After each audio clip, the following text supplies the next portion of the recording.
Hey guys, Kev here, and I want to talk about some new prototypes that came in for Divo knives. This is the premium growler, or we could call it the Growler V2. These are OEM by Kubi. They're prototypes. We tested out some new finishes and materials. Some worked, some didn't. They also didn't exactly hit everything we asked for, so a couple of these are getting remade with the appropriate materials, aka inlay on this one and hardware on this one, supposed to match the blade.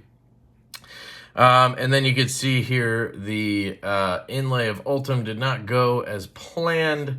Obviously, this would need screws instead of glue, and we're not going to change to screws. So we'll probably just botch or cut out the Ultim. But anyway, we'll talk about that in a second.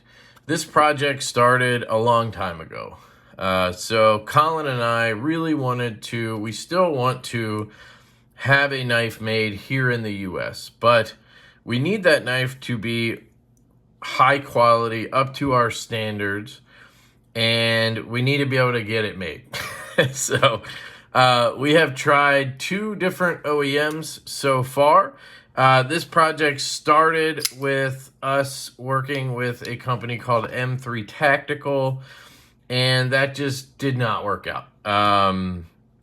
They were supposed to be USA made. Turns out they were made by Best Tech Knives. And I think I just sold the last prototype I had from that, or got rid of it. I can't remember what happened to it. I looked for it. I can't find it. And so that's kind of where the project started.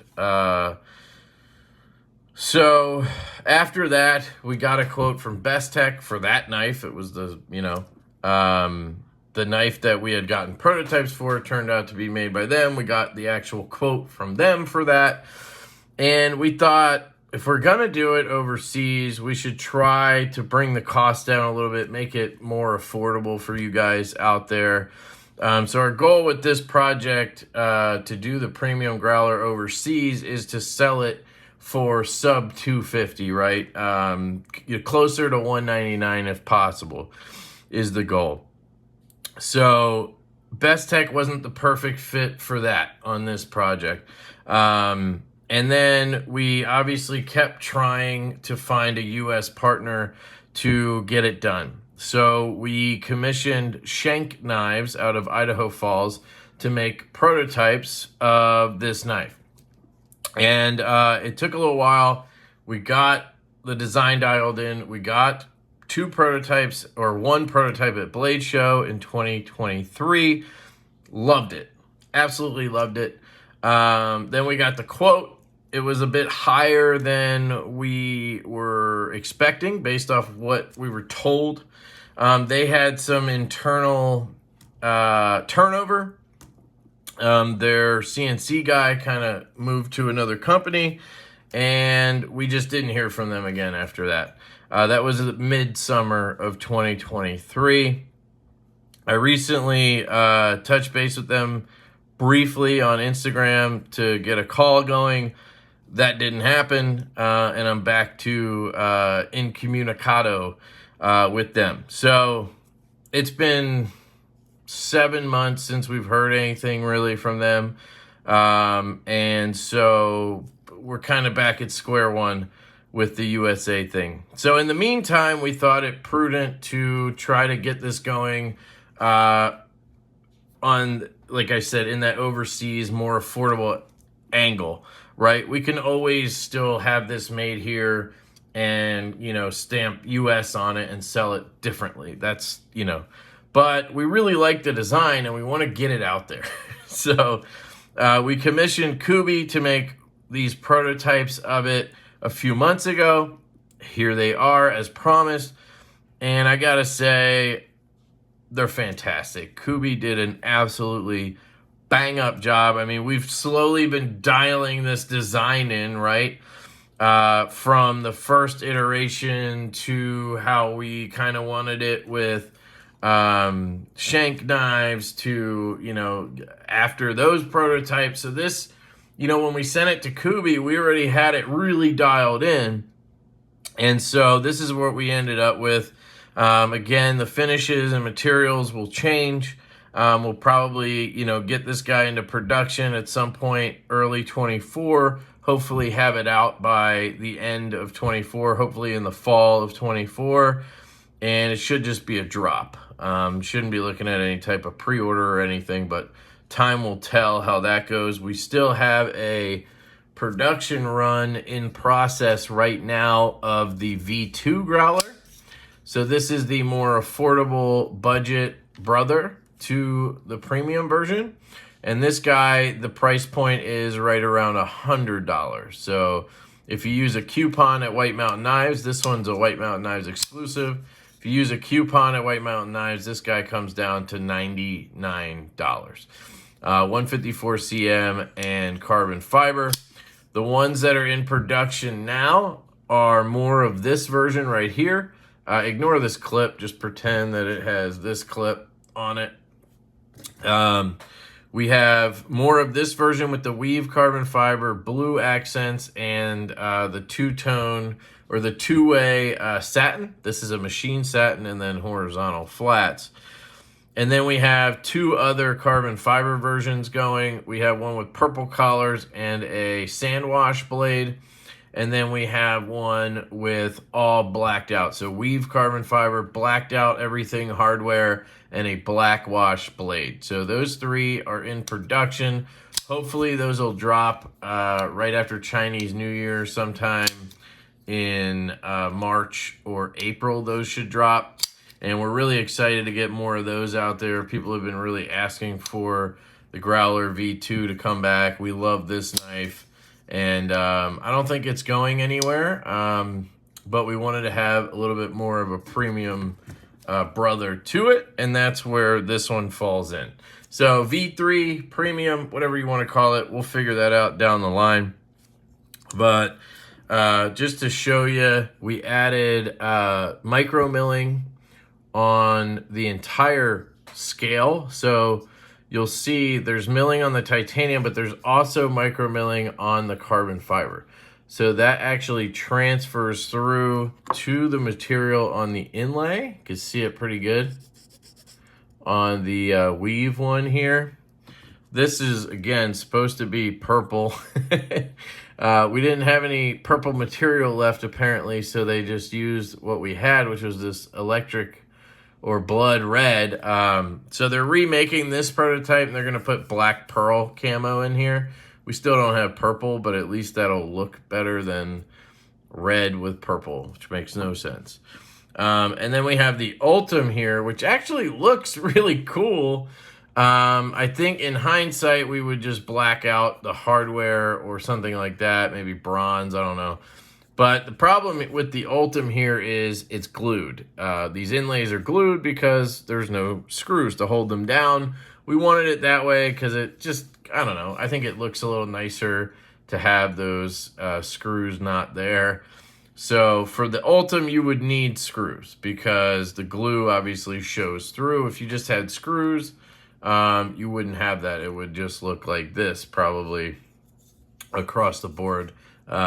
Which it actually looks like they finished it pretty well. It's nice and clear. It's just got that glue under it. So unfortunately that didn't work out for us on that prototype. And then this prototype is supposed to have gray PVD hardware. So this is a gray PVD. We wanted to try something a little different instead of just doing, you know, black wash or satin. We thought we'd try something else. So they had this gray PVD, and they can do the same on the hardware. They just didn't. They looks like they blasted it. So I think it would look a little better if it was darker like that.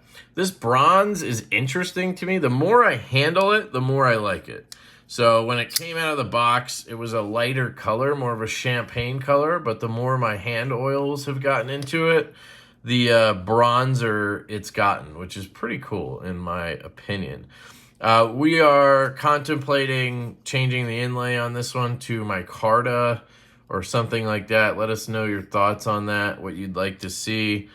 I don't know if we're going to run 4 versions. It'll probably be, you know, 2 or 3 versions that we'll run.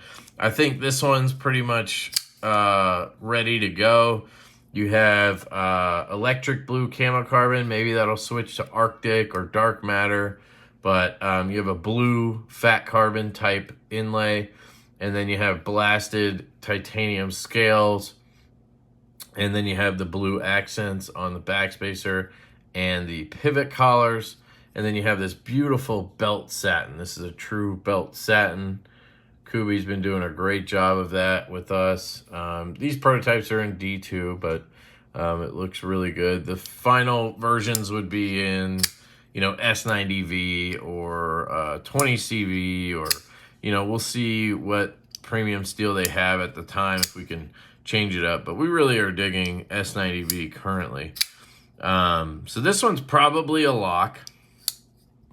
And then I think this one definitely would be a lock if this was purple, right? So if you had that purple haze fat carbon in there, or dark matter purple or something, and then the purple accents and the belt satin, I think that would really pop well.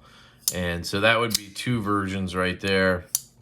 And then maybe we'd go with, you know, this version, but however we end up tweaking it to make it look just a little bit better. Although the more I've carried this one, the more I've really fallen in love with it. So it's definitely unique, and I think that that is nice, you know.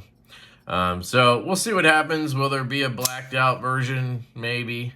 That would be pretty cool too. Like, imagine if this was just black pearl, or just, I don't know, something that was black. I think that would look good with black hardware, or even satin hardware would look pretty sick. There's definitely options for us on this. So these are not going to be the final versions, is basically what I'm saying. But yeah, they really did a good job. Let's talk about the clip. So the clip on this, we wanted to go with a milled clip, and we decided that we wanted to just do lefty clip versions. So I don't know if you guys remember drop.com. What gave me the idea was the Ray Laconico Keen from Drop. They actually sold right-handed knives with left-hand only clips, which was really cool if you're left-handed, because you get the experience that a righty does of having that clean opposite side, and you get a nice milled clip, right? But you get to carry it left-handed. No, it wasn't a lefty knife, but you got to carry it left-handed. And, you know, that's the one benefit to using an OEM like Bestech, who we love to work with, by the way. We have nothing against Bestech. We love them. But we just, you know, we make decisions based on where we see that specific knife falling in the price range, right? And this one, like I said, we wanted to keep $199 to $250, right? And so we just couldn't use Bestech on this one. But Bestech offers left-hand versions of a knife. You could do a full lefty version, and the minimum is 50 pieces. That's awesome. We love that. That's what we did with them on the Stout V2. But Kubi doesn't do that. Kubi, the minimum for a left-hand run would be 300 pieces. And, you know, we're just not going to, you know, we're going to probably order like 500 of these or something total. So, you know, it just doesn't make sense to do another run in lefty. If it was 50, we'd be all over it. But they can do as many of these as we want, just left-handed clip versions. So what we'll probably do is order 50, you know, depending on how many versions we have. Let's say we have, you know, 3 versions. You know, maybe we'll do 15 of each or 10 of each. I don't know what we'll do. We'll figure it out. But we'll have left-handed clip versions of the knife. And I've been carrying these for the last couple days. These two, they came in yesterday. I skiffed these up, and I've been carrying them. And they're wonderful to carry left-handed. We obviously make sure all of our knives work really well left-handed. You have the bolster lock there, so as long as you keep your thumb down here when you're flicking, which is just my natural kind of position. I don't really land here.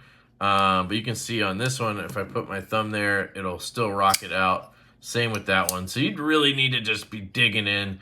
I've had no issue with that. Your thumb flick left-handed can honestly be easier because you're not worrying about touching the lock bar over here. When I thumb flick it right-handed, I struggle with that because this is where my thumb wants to go.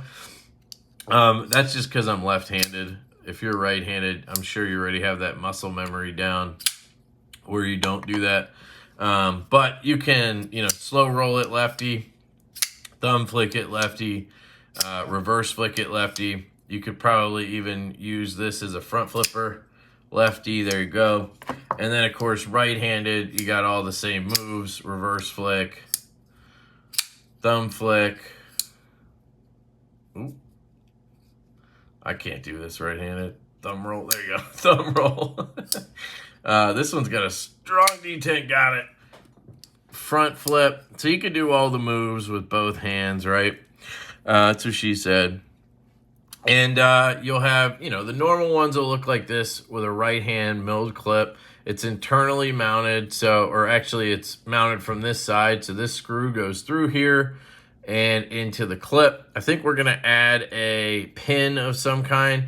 If you, as long as you crank the screw down, it doesn't move at all. But if you loosen it a little bit, it can wobble a little bit. It sits into an inset here. I could just show you. I haven't removed this one yet, so I'll just try it. So you just take this screw out.